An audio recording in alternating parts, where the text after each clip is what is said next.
Hi. So I'm Clara McFadden. I'm the Children's and Teen Collection Development Librarian for MCFL. And I'm going to start with some books that have been published in 2024.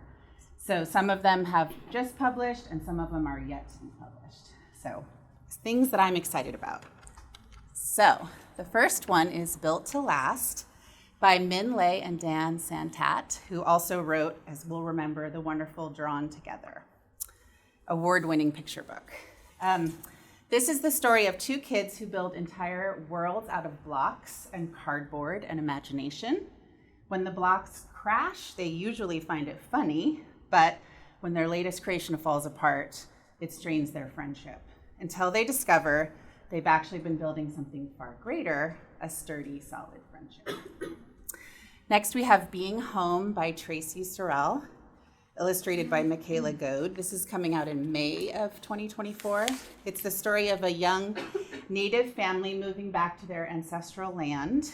As a young Cherokee girl says goodbye to the swing, the house, the city she's called home for her whole life, she readies herself for an upcoming road trip. And while her mother drives, she draws the changing landscape outside her window. Really beautiful illustrations in this one. Okay, The Perfect Place by Matt De La Peña is coming out in May of 2024, illustrated by Paula Escobar. Of course, we all know the Newbery Award-winning author of The Last Stop on Market Street. This is a story about the perils of perfectionism. So Lucas goes to this perfect school in a perfect neighborhood, but life at home is not so perfect. His dad's old work truck stalls in front of the school. The electricity is out when he gets home, and he doesn't even have time to show his mom his report before she rushes off to her night job. That night, he dreams of the place where the perfect people live. Everything there is more beautiful than he could have imagined. But is it possible things aren't as perfect as they seem? This book highlights the beauty found in even the humblest of homes and in a family that might not be materially rich, but is rich in love. And Mo Willems, yay! We're so glad to see you again.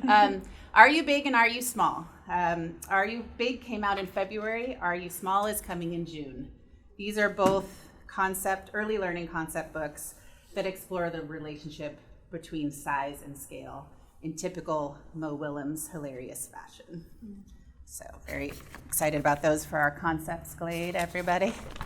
Okay. Oh, there we are. So cute.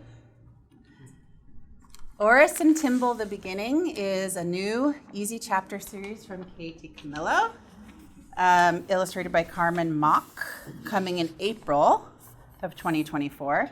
This tells the story of a misanthropic rat named Oris, and a naive young owl named Timble, who meet when the small owl becomes caught in a trap in the barn where Oris lives.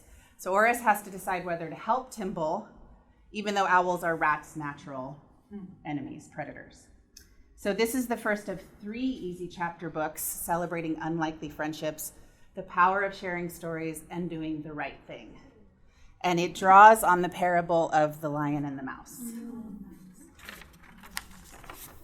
Okay. Adam Gidwitz has a new World War II story, Max in the House of Spies. It's the first of a duology. This one came out in February. The next one, I think, is coming out in 2025. From the award-winning author of The Inquisitor's Tale and A Tale Dark and Grim trilogy, a story of the Holocaust that is somehow also humorous. Max leaves his parents in Berlin in 1939 as danger escalates there for Jewish families. With a kobold, a mischievous household spirit from German folklore that appears on one shoulder, and a Dybbuk, a malicious spirit from Jewish mythology, on the other, supplying commentary throughout the book. Max adjusts to life in London as he trains to return to Berlin to infiltrate Nazi ranks as a spy. So we've got espionage, secrets, suspense. If you've ever dreamed of being a spy, this book is for you. Erin Entrada Kelly has a new book coming. It came out in March 5th. This one sounds real interesting. It's set in 1999, and 12-year-old anxiety-ridden Michael Rosario is stockpiling supplies for Y2K. When he meets Ridge, who is a mysterious time-traveling teenager from the year 2199. So this is actually both nostalgic and futuristic. So kind of interesting. A new book from Kimberly Brubaker Bradley, coming next month. Another World War II story from the 2-time Newbery Honor-winning author of The War That Saved My Life and The War I Finally Won. So it's 1942. German Nazis occupy much of France, and 12-year-old Miriam, who is Jewish, is not safe. With help and quick thinking, Miri is saved from the roundup that takes her entire Jewish neighborhood. She escapes to a small French village, but her life is no fairy tale there. Her parents are gone, maybe alive, maybe not.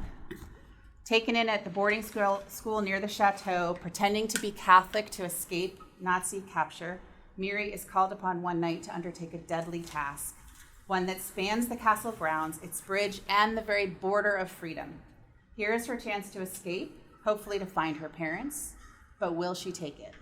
One thing is certain, the person Miri meets that night will save her life, and the person Miri becomes that night could save the lives of many more. Okay, so Ruta Sepetys and Steve Shankin have written a book together. Woo! This one's coming out in October of 2024. Both of these are award-winning, best-selling authors.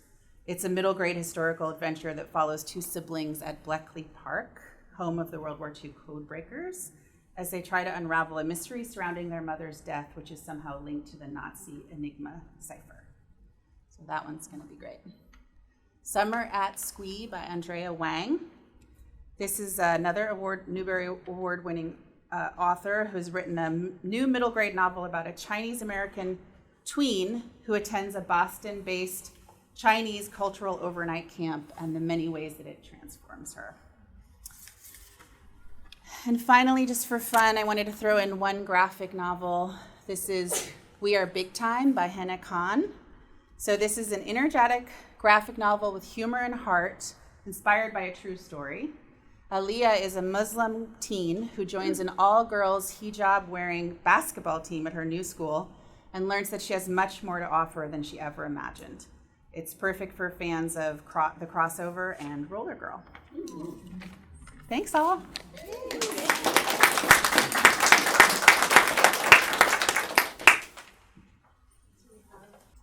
Okay, so children's picture books. Home, imagination, and play, and a dash of library joy. 2023 brought a fresh perspective to perennial childhood themes in children's picture books. The power of imaginative play and the wild stillness of dreaming. The formative pull of the families who shape us and how our children shape the world that will be theirs. And I think you'll agree that no picture book list would be complete without a dose of library joy. So that's coming too. All the World was play and wonder. Every Dreaming Creature by Brendan Wenzel offers an expertly paced story that takes us on a journey of animal transformation, following circular dream logic. We go from salamander to octopus, from tiger to chameleon, and finally, from a butterfly to a boy on the cusp of a dream. It's illustrated with watercolor-like mixed media collage. And I recommend you read this for the pacing, the illustrations, and the evocative language that's perfect for a cozy bedtime read. If I Was a Horse, 2-time Caldecott medalist, and my favorite, Sophie Blackall brings her signature sensibility, all sly charm and delight in the details, to the great galloping dreams of a girl who imagines what a day in her life would be like if she was a horse. Read this one for a celebration of play and imagination, the humor in the visual details, and for a child's world populated with lived-in diversity. And next up, we have Nell Plants a Tree by Ann Winter and illustrated by Daniel Miares. This book is long summer days in the country and a cool drink of lemonade on grandma's porch. This celebration of family and family trees offers a seamless combination of text and nature-focused illustration. It moves gently between Nell's granddaughter, playing in a mature pecan tree, and Nell, as she first plants the tree. So this one, read it for a snuggle time one-on-one read aloud, for a quiet honoring of Black legacy, for all families, and for place-based storytelling, specifically the South. This next one, although it's different in tone and tenor, both it and Nell Plants a Tree have unusual solutions for the visual depiction of the passage of time. So the seemingly effortlessness disguises sophisticated craft. And This Is Not My Home by Eugenia Yo and Vivian Chang. Lily is not happy when her family moves to Korea to help take care of her Amma, her maternal grandmother. There's a humorous, almost cartoon-like visual through line in the expressiveness of Lily's open-mouthed disappointment, as you can see, or her simple frown of protest. The heart of the story is how Lily's experience of Korea changes from, "This is not my home," to a deeper understanding of her own connection to a new country and her place in it through her mother. So read this one for the pacing, the distinct visual style, also place-based storytelling, and a relatable kid's perspective on the humor and pathos of moving to an unfamiliar place. And next up, we've got some library joy. Rocket Says Speak Up by Nathan Bryan. Did you know there have been libraries for over 5,000 years? We first met the wonderfully expressive aspiring astronaut Rocket, illustrated by Dapo Adiola in 2019, when she convinced her brother and her community to look up to the skies for a meteor shower. Now, she's marshaling her community organizing skills to save her local library. Read this one for a dose of library joy and as an engaging how-to for young activists who want to make a difference. And finally, the library joy category wouldn't be complete without mentioning the 2023 Caldecott Honor and Coretta Scott King Illustrator Honor book, There Was a Party for Langston, by Jason Reynolds. Illustrated by the Pumphrey brothers, this is an innovative party of a book with something for old and young readers alike. Read it for a joyful, kinetic celebration of the Schomburg Center and Black literary excellence and roots. And that is my full presentation, you guys. Thanks for listening.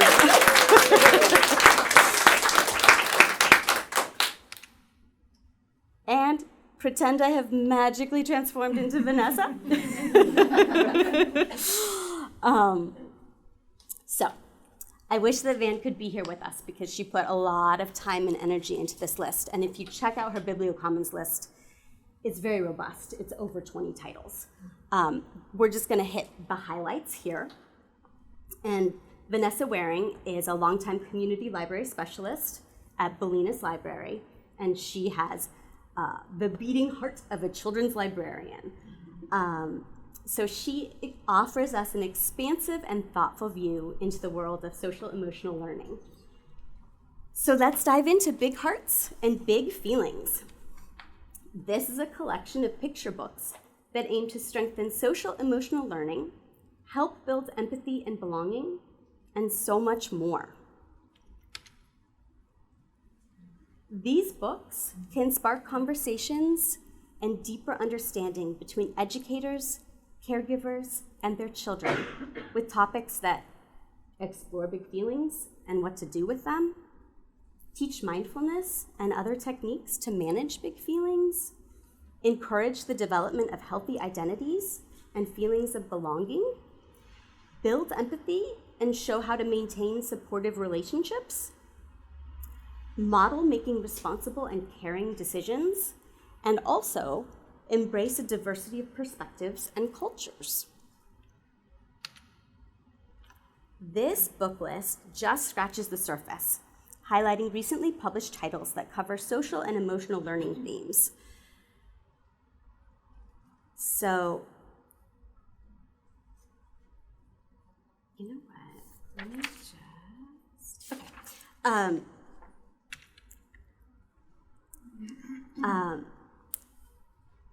She says, If I Cry Like a Fountain is a delightful book that uses a creative approach to think of all the varied uses for tears, some real and some fantastical. Van specifically says, this book was helpful in reading to my own son, mid-tears, as we used our imagination to think of what else we could use tears for. And then Rajiv's Starry Feelings. In this meditative tale, a father and son use constellations as a metaphor to better understand complex emotions that can come up throughout the day. El Cucuy is scared too. In this republished Spanish translation, El Cucuy, the bogeyman in Mexican folklore, realizes he cannot scare the little boy anymore, who says, "Other things are scarier to me now." So, instead, he helps the boy navigate his fears, and in turn, the boy helps El Cucuy navigate his as well. Here are more titles that explore themes of impatience, embarrassment, overwhelm, grievance, depression, and more, all through relatable stories. Some are more sentimental, and some are on the sillier side, such as The Boy Who Cried Poop.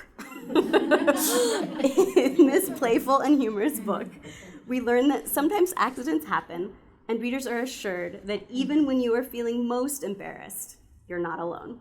Accidents happen to the best of us. And also, if we look down, there's Cape. After the death of his father, a boy uses his cape to help him move through grief. This story gives young children guidance through the trauma of loss, helping articulate the emotion and encouraging empathy and understanding of the process. And next, we'll move into You Belong. Part of building empathy, which is needed in fostering healthy social emotional skills, is learning how to love yourself as you build compassion for the world around you. Here are more titles that share these stories, finding a sense of belonging and place in the world. So, Huepa is a lovely story about a child trying to find her place amidst being told that she is too much. And then Big, you'll find this one on both my list and Van's list. But she says, this critically acclaimed and beautifully rendered story shows us that a kid can be a kid in any body, and that it's okay to take up space. A highlight, telling others they can have their words back. With the words, "These are yours, they hurt me." And finally, we're going to end with everyday mindfulness. Last but not least, a few titles on mindfulness, the how and what is going on inside you. Books with beautiful affirmations and actions you can do to calm your heart and spread the love. And on that note, we are done. I encourage you all to visit the Bibliocommons list to dig into the titles deeper.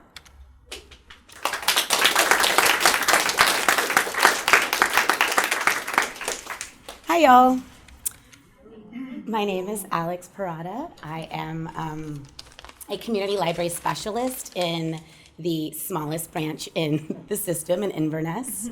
My background is in bilingual education, and I spent a lot of time as a dual immersion librarian. So I'm just going to highlight some of my picks, really framing it with the thought of teachers that are teaching in bilingual spaces. We have some schools in Novato now that are dual immersion, and I wanted just to highlight some of the books that I think children will gravitate to. All of these titles are also published in English first, their own voices, which means that the author comes from the culture that is covered in the book. They identify with the main character because they're from that culture. And the translations into English are stellar. Into Spanish are stellar. Oftentimes when you're picking books for children that are learning in two languages, one of the translations is not so good, and it's not a good example of how folks sound. So that was really key in selecting them. I also focused on something that's coming up now in dual immersion and bilingual education is that children are really translanguaging, and we encourage them when they're speaking, reading, and writing, if they don't have that voice, to go inside of themselves and find it in whatever language they have. So lots of translanguaging in these books. I also took the time to listen to some of them because that audio experience, even the graphic novel that I'm going to cover, the audio experience was actually really strong. So I would say give it a chance, especially if you're teaching and trying to learn a second language. To hear it is also important. So let's see here. I think I talked a little bit about why I selected these titles. All of the titles popped up on the hottest books lists. One list that I highly encourage you to look at if you are a dual immersion teacher is, or parent trying to foster bilingualism, is the Bank Street College of Education's Best Children's Book of the Year list. You can go to the Bank Street College website. That list, the teachers and educators that are working in Bank Street, they really take this list seriously. I saw that a lot of the books that they had ended up being on School Library Journal and other lists, so I super trust their judgment. Okay, so the first one, this one was super funny. This is the second time I've seen a picture book that follows a child who's going to work with their dad, who happens to be a jardinero. Now, this is a very LA book. The illustrations are delightful. It did get a pura belbre. If you know Jesus Trejo, he's a comedian. This little boy, he tells his son that their day will be over when the water jug is done, that it's very magical, and it's a magical way to keep time. So our main character ends up using the water pretty liberally, feeding animals and giving water here, try to get that day to be over. I found this book hilarious. It's great for tricksters, those class clowns, and it's a delight. So that's also available in English, and it's for 4 to 9 years old. Benita and the Night Creatures.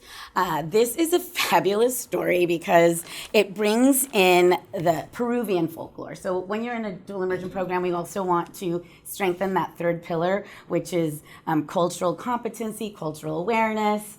I found this book hilarious. Also, she's very brave, and she's sort of bothered by all these visits in the night from these Peruvian monsters that keep coming and bugging her. So this is a great opportunity to compare and contrast other folk tales, other scary monsters like Cucuy, and that's a great way to get your students or kids talking about their fears and how different cultures bring in all these sort of monsters, which are so much fun.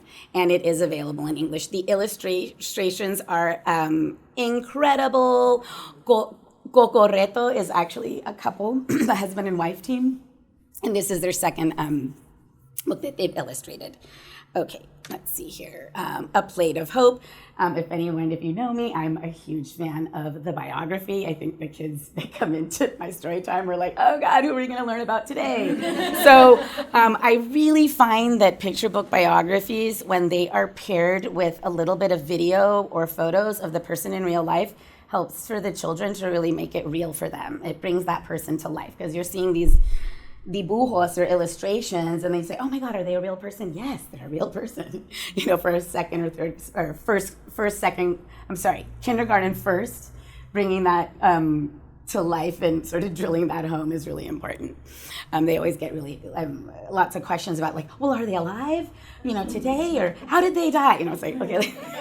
Anyway, so this is a fabulous story. It really focuses on Jose Andres, who is a community organizer and chef. You may have learned about him when he was doing post-Hurricane Maria work in Puerto Rico. It talks about his cultural upbringing from Spain, the importance of the paella. In Point Reyes, we have a paella company, so I think that this book will resonate really well with our local kids because they're very familiar with that food. Very strange, but they are. And it's a way to talk about global citizenship. And even right now, he's doing a lot of work in Palestine. So you can even bring in some current events into this story. And yay for Jose Andres. Mexi-Kid. What can I say about Mex? I mean, a gazillion awards. Graphic novel. It's a bicultural perspective. It really resonated with me as someone born in the 70s because it takes place in 1977. This is a Mexican-American first-generation family that came over the border to pick strawberries. They left their grandfather in Mexico, their legendary grandfather, who is now needing some support. And so the 11 family members are traveling from California to Mexico to pick him up and bring him over the border to support him in his old age. And I just found this book amazing. I think a lot of our kids it'll resonate with them. The illustrations are rich, and I enjoyed listening to the audiobook as well. The last book I want to cover is Ibelis Explains It All. Ibelis lo explica todo. This is a book about a Puerto Rican mixed race girl living in Baltimore. It takes place right now. Her grandmother in Puerto Rico is struggling with dementia, and the book is written about her relationship in school, integrating this new information, bringing her grandmother from Puerto Rico to Baltimore. She has a best friend who's from Afghanistan that she really is able to identify with. And the book is written like as though we're reading her journal. She's got a lot of attitude. I love this. She gets in trouble. She goes to the principal's office. How she navigates that 7th grade year. It also does the code switching and languaging beautifully, using the Puerto Rican dialect. And so you hear a lot of, if you listen to Bad Bunny, you'll understand some of the things in this book, just because the slang they really nailed it on the slang. So that's for 12 to 14. It's available in English. This was also one of Jennifer Siebel Newsom's summer book picks last year. And I really enjoyed it. So I think that's it, you guys. Go visit my list. There's more. And if you ever want to talk about dual immersion and bilingual education, I'm your girl. So.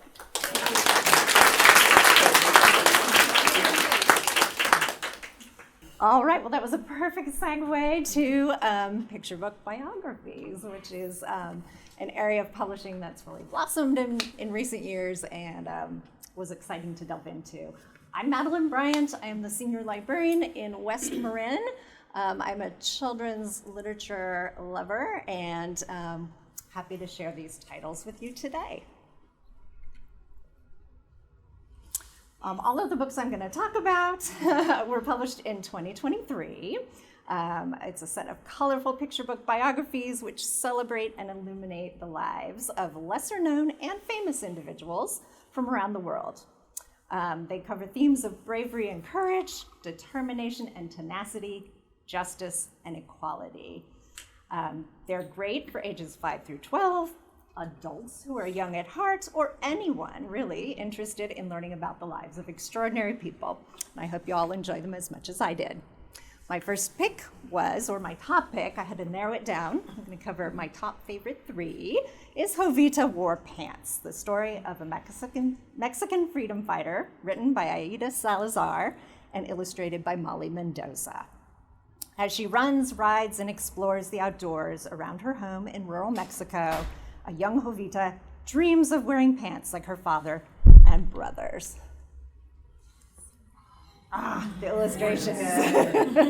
When revolution and war take her father and brothers away, she eventually finds freedom from the constraints of her wide, billowing skirts by disguising herself as a man. In a fight for religious freedom and gender equality, she led 80 men into a long and brutal battle. Her in-depth knowledge of the rugged countryside, along with her ferocity and intelligence as a war leader, kept the battle alive for 6 long years. Ballads, corridos, were written in her honor upon her surrender.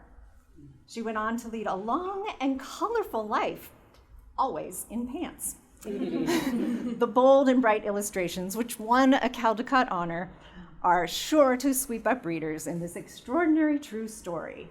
Filled with fluidity and emotion, they perfectly capture the action, the movement, the heartache, the triumph, and of being one's true self.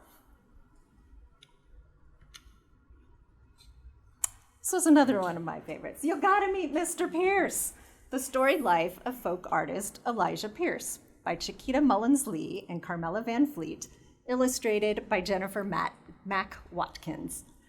Readers get to experience art in action as a young boy visits Mr. Pierce's barbershop with his dad.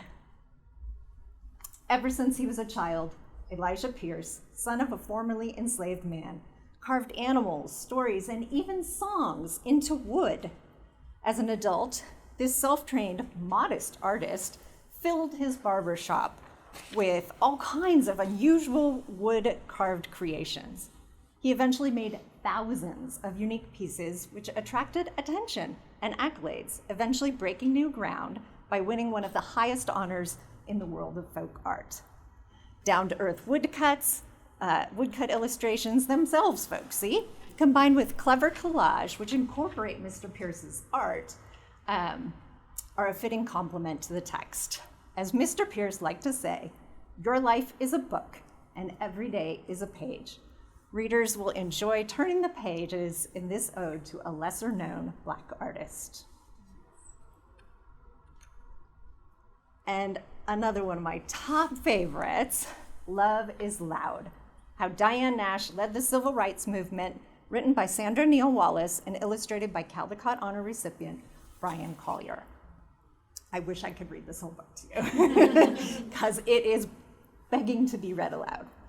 Rhythmic text recounts the life of Diane Nash, an influential activist and leader who worked along other side civil rights legends, such as John Lewis and Dr. Martin Luther King Jr.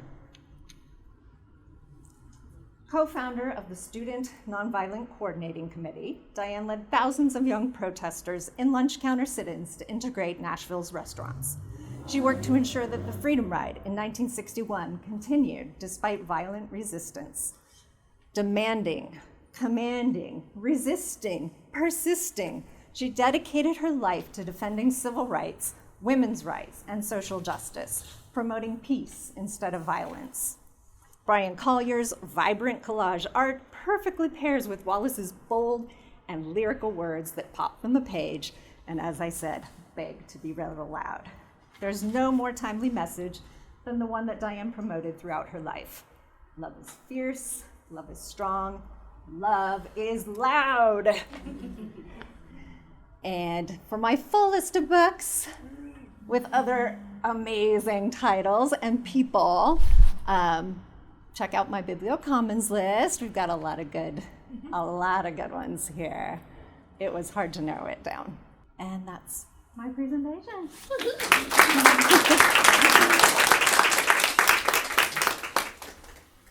Good morning, everyone. My name's Adrienne Graham. I'm the children's librarian at the Novato Library. Several years ago, I did a book list for the literature retreat that was focused on transitional easy chapter books. So those books that are best for readers that were going from our easy readers into easy chapters. Because as we know, there's a wide variety of levels within each of our sections, but also a wide variety of interests. So the natural progression was for me to then work on, well, what are our best transitional J chapter books, which are where mostly our middle grade books live. So traditionally, not a hard fast rule, this transition tends to happen somewhere around 3rd, 4th grade. These titles will still contain pictures to help readers with the progression of the story and also to keep their interest as the size of these texts get larger. Page count is usually somewhere between 100 to 200 pages. And then the text is still going to be on the larger side for those growing eyes. My first one, Planet Omar, the Ultimate Rocket Blast. This is written by Zanib Mian and illustrated by Kayan Chang. Omar and his friends are blasting off into another adventure, this time at a rocket building competition. All of his family's Science Sundays prepared Omar to lead his friends on their quest to build the best rocket in their school, sending them to the nationals. But when their rocket is sabotaged, Omar and his friends have to use their expertise in science and mysteries to find the culprit. This fifth book in the charming, warm-hearted, and hilarious series about a boy growing up in a close-knit Muslim family is packed with eye-popping artwork by Kayan Chang, is, of course, explosively fun. All right, and then so as we look inside the book, I provide some images to really show what I'm looking for when I'm looking at transitional works. So first off is line spacing in different text types. As we can see from our example, this title has a generous amount of spacing in between the lines of text, which really helps our growing readers to keep track of where they are in the book. We also see different types of text mixed in there, which is not only used as a plot device, but for moving the story along, but also to keep our readers interested. This size of this book is 184 pages, which shouldn't be too overwhelming for our transitional readers, especially because we have these spacings seen here and also imagery added throughout the story. And this one is our recent title. It's the fifth book in the Planet Omar series. And you know, I'm always just looking for a good series to pull kids in, and especially for one that has so many books, that's going to keep our readers interested as they are growing themselves. J.D. and the Great Barber Battle. This is written by Jay Dillard and illustrated by Akeem S. Roberts. J.D. has a big problem. It's the night before the start of third grade, and his mom has just given him his first and worst home haircut. When the steady stream of insults from the entire student body of Douglas Elementary School becomes too much for JD, he takes matters into his own hands and discovers that, unlike his mom, he's a genius with the clippers. I know, right? His work makes him the talk of the town and brings him enough hair business to open up a barbershop from his bedroom. But when Henry Jr., the owner of the only official local barbershop, realizes he's losing clients to JD, he tries to shut him down for good. How can you find out who's the best barber in all of Meridian, Mississippi? With a great barber battle. All right. As we see here from our images, this book here is 126 pages. You know, it's on the shorter end, I would say, for a middle grade title, but this is great for transitional readers. It's really not going to be that thick to really scare a new reader trying to hop over to a new section. Slightly larger text with additional white space in between helps kids keep track of where they're at, because let's be honest, who hasn't accidentally gotten lost in a paragraph? I know I have. The black and white images are spaced throughout the book, keeping kids engaged into the story visually. And this is a slightly older title. I say that like it's a bad thing. It's from 2021. All the books in the series come from 2021. But good news is that we do also carry this series in Spanish as well, so for our bilingual readers. Oh, the last one I'm going to talk about. It's Claude, the evil alien warlord cat. It is written by Johnny Marciano and Emily Chenoweth, illustrated by Rob Mamertz. Claude had everything. Sharp claws, fine fur, and being the high commander of the planet Litterbox. An entire world of warlike cats at his command. But when he is stripped of his feline throne, he is sentenced to the worst possible punishment. exiled to a small planet in a quiet corner of the universe named Earth. I know, right? Now, Raj had everything. A cool apartment in Brooklyn, 3 friends who lived in his building, and pizza and comics within walking distance. But when his mom gets a job in Elba, Oregon, and he is forced to move, all of that changes. It's now the beginning of summer. He has no friends, and because of his mother's urgings, he has joined a nature camp.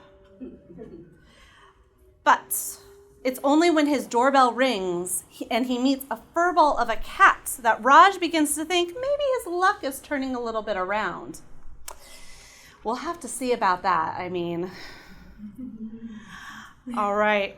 Line spacing, we can see again from our image right there. This has some really good spacing in between the lines. It's a little bit longer than what I normally would recommend. It's 221 pages. However, the size of the book, it's on the smaller end, so that's, I think, what really makes it a little bit larger. But also to help out our readers, these images do include color. And I'm sure anyone who's worked with children readers, color really is everything. Some kids really doesn't matter, but a lot of kids really prefer that color. And this book series, again, it's a little on the older side. It came out, this first book came out in 2019 with its most recent title coming out in 2021. But let's be honest, it was really hard for me to not book talk about an evil alien warlord cat. But I have a lot of really wonderful titles on my Bibliocommons list.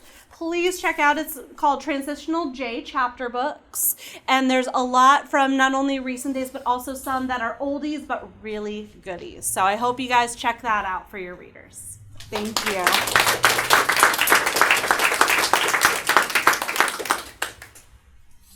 Hello. All right, I brought a stack of books.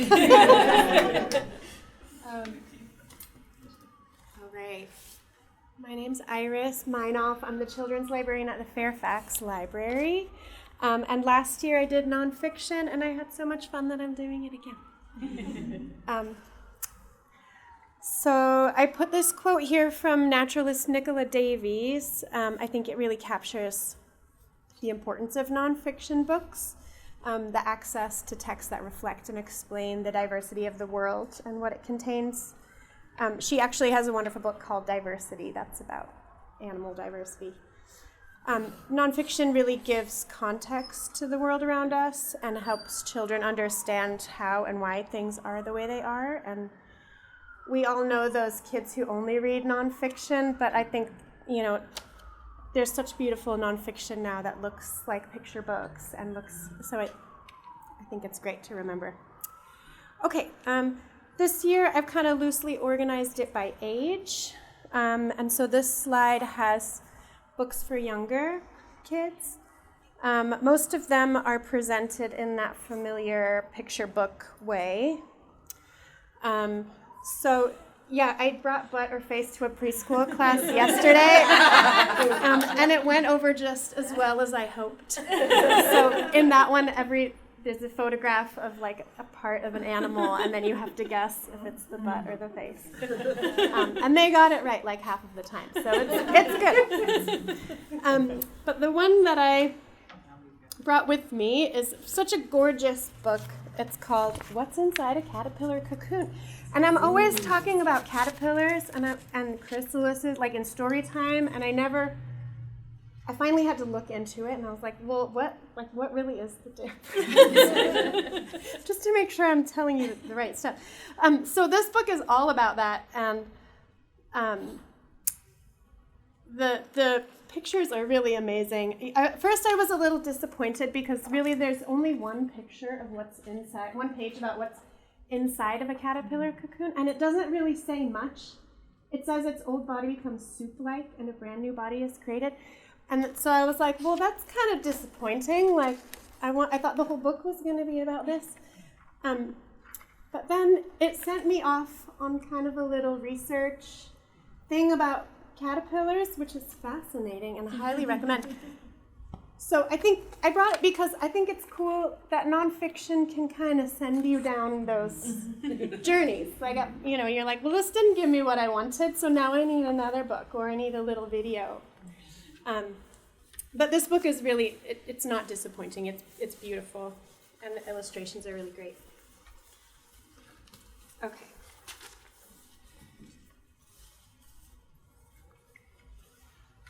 Let's see. Okay. 2nd to 4th grade. So I have a little quote here too. We all know about those mirrors, windows, and sliding glass doors. And I love this idea that informational texts can open the windows to the world. So from this slide, I brought Kwame Alexander's new book, American Story, which tells the story of American slavery through the voice of a teacher struggling to help her students understand this harrowing history. And I love how this book acknowledges how difficult it is to have those conversations, and also how important it is. So I'll just show you, and I'm sorry I didn't just put the pictures on the slides like everyone else did. But if you haven't seen it yet, the illustrations are mixed media. There's some clay and some like spray painted panels, and then when you're in the classroom, it kind of goes back and forth. The teacher telling the story, and then the kids in the classroom going like, "Oh, it's a really hard story to hear," and so I like the kind of contrast there.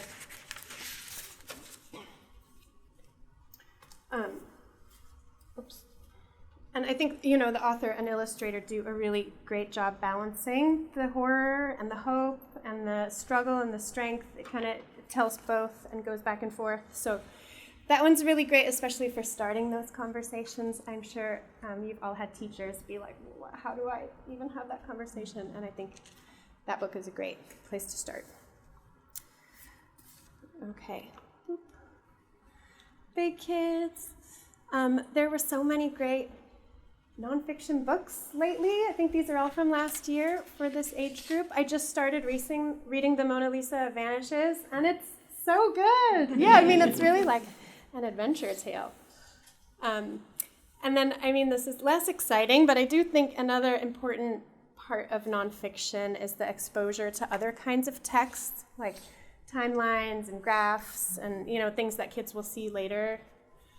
Even photographs, you don't see that too often. So there are really so many great books for this age, nonfiction books. And even I find children's nonfiction way easier to digest. I'm not very likely to read adult nonfiction, but I can learn a ton from the kids' nonfiction. My kid is 12 now, so I feel like we're kind of reading the same books sometimes. Yeah, so it was really, really hard to choose. So I actually brought 2 books. So Grace Lin, who's just one of my favorite kids authors anyway, wrote this amazing book called Chinese Menu. And it's about the history behind some of the most famous Chinese dishes. And she tells those stories through myths and legends. And she's just such a great, great storyteller anyway, and illustrator too. So here's the timeline like I was talking about. So it's kind of like greatest hits from, Chinese restaurant.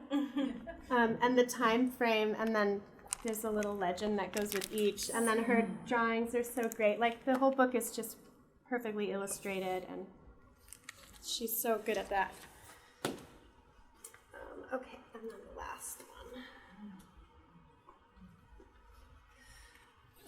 The last book I have is The Wheel of the Year, and I actually liked this book so much that I bought a copy for myself. This book is amazing.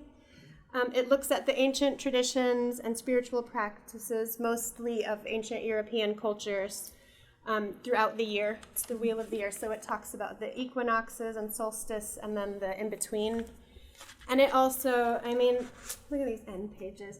The illustrations are just gorgeous, and it starts in the spring and it goes through the whole year with illustrations, and there's recipes and magic and folklore. She talks just a little bit about non-Western cultural practices, and she does talk about cultural appropriation, and making sure that when we do these rituals for ourselves that we're not just taking things from other cultures. So I appreciate that. And I mean, it's just a really beautiful book. It's very well researched, and herbalism and magic and lore. So, okay. Yeah, that's it. And of course, my list has many, many more titles because there's so many good ones.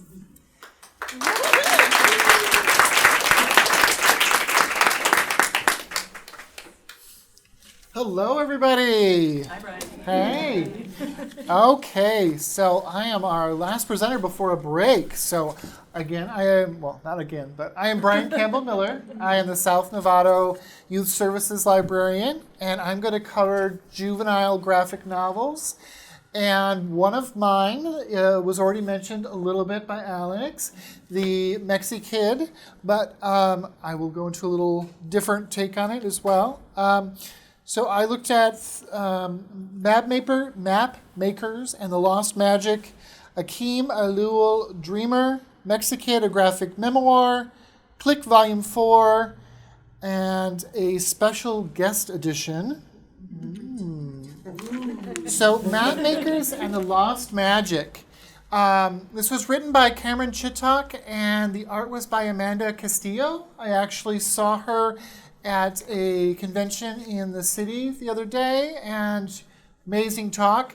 She talked about how her indigenous cultural upbringing helped her